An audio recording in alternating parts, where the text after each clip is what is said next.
Урматтуу мекендештер, Москва шаарынан Кыргызстандын бардык аймактарына жүк ташуу кызматы, үй тиричилик буюмдары, шаймандар кандай гана жүктүн түрү болбосун, арзан баада каалаган өлчөмдө, ишенимдүү жана өз убагында жеткирип беребиз.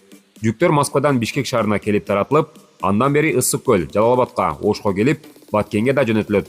Москвадан Кыргызстанга аптасына 2 жолу жолго чыгабыз. Сиздин жүктөрүңүз биз менен ишенимдүү жана тез жетет. Президент Чүйдүн акимин кызматтан алды. Чүй районунун акими Руслан Бектагаев кызматынан бошотулду. Бул тууралуу 21 январда президенттин администрациясы тарабынан белгилүү болду. Маалыматка ылайык тийиштүү документке президент Садыр Жапаров кол койгон. Беле кетсек, Руслан Бектагаев кызмат абалынан кыянаттык менен пайдаланган деген шек менен өткөн жылдын декабрь айында УКМК тарабынан кармалган. Ал Чүй районунун акими болуп 2024 жылдын март айында дайындалган. Депутат жаштар тарбиялуу болуш үчүн агайларды көбөйтүү керектигин айтты. Депутат Табалды Муратбеков мектептерде эркек мугалимдердин санын көбөйтүү керектигин айтты. Бул тууралуу эл өкүлү Жогорку кеңештин бүгүн 21 январдагы жыйынында билдирди. Анын айтымында эркек мугалимдерди көбөйтүү жаштардын тарбиялуу болуп өсүшүнө негиз болот. Эркек мугалимдердин жоктугу мектептердеги тартипсиздиктин дагы бир себеби болууда. Ушул боюнча өкмөт тиешелүү иштерди алып барып, жол жоболорун карап көрсө. Албетте эркек мугалим, аял мугалим деп бөлүп кароо негизсиз, бирок агайларды көбөйтүү жаштарыбыздын тарбиялуу өсүшүнө негиз болуп бермек, деди Муратбеков. Екатерина Биволго козголгон кылмыш иши боюнча сот жыйыны январдын соңунда өтөт.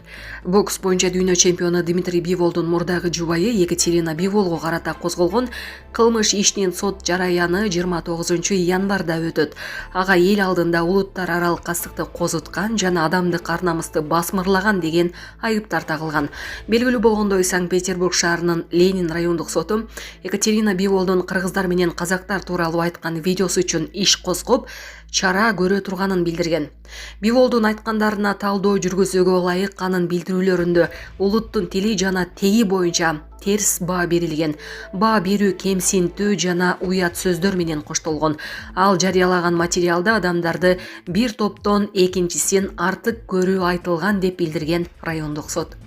Биволго карата козголгон кылмыш иши боюнча ага ири өлчөмдө айып пул салынышы же административдик камакка алуу чечими чыгышы мүмкүн.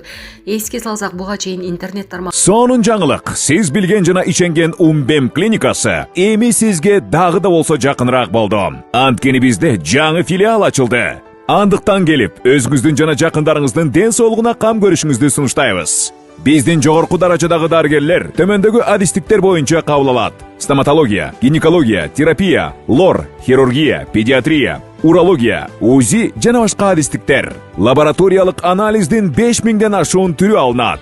Жогорку даражадагы стерилизациялоо. Биздин дарек ВДНХ метросу, Кондратюка көчөсү 2. Телефон номерибиз 8925 103 22 55. Кабыл алууга алдын ала жазылып келүүңүздөрдү суранабыз. Умбем клиникасы. Сиздин ден соолугуңуз, биздин камкордук.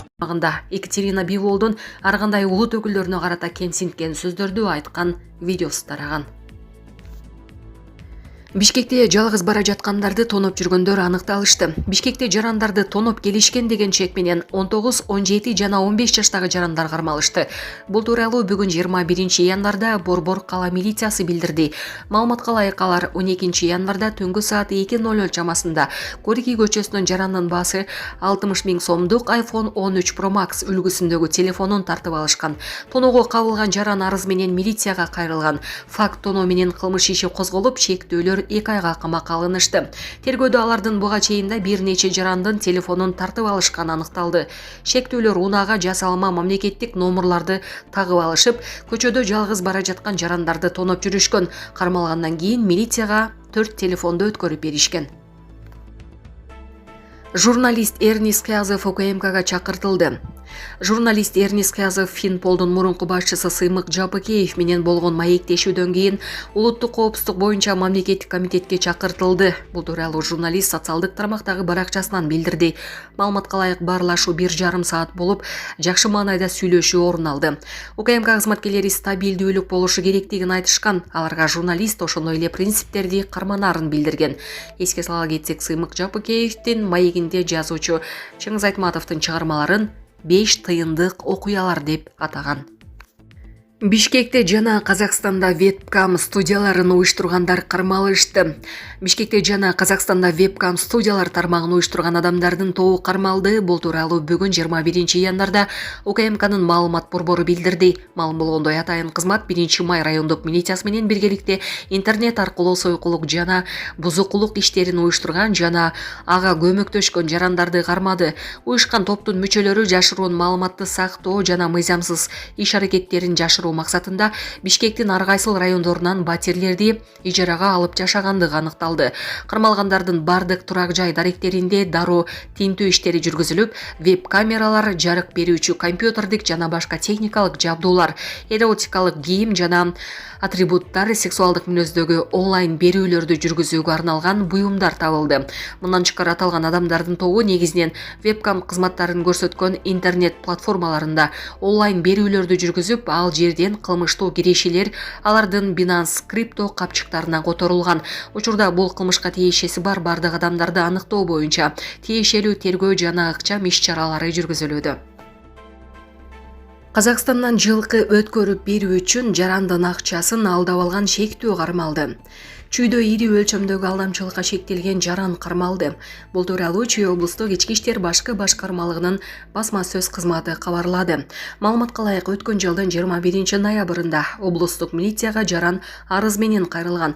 Анын айтымында былтыр сентябрь айында жаран Казакстандан Кыргызстанга баасы 7 миллион сомдон ашык каражатты түзгөн 65 баш жылкыны айдап өтүүнү убада кылып, 2 миллион теңге жана жогоруда көрсөтүлгөн малды өткөрүп алган. Бирок аталган жаран убадасын аткарбай из жашырган. Ыкчам издөө иш-чаралардын жүрүшүндө аталган кылмышка шектүү катары 42 жаштагы жаран кармалган. Ага кылмыш иши козголуп, убактылуу кармоочу жайга киргизилген. Учурда иликтөө иштери уланууда.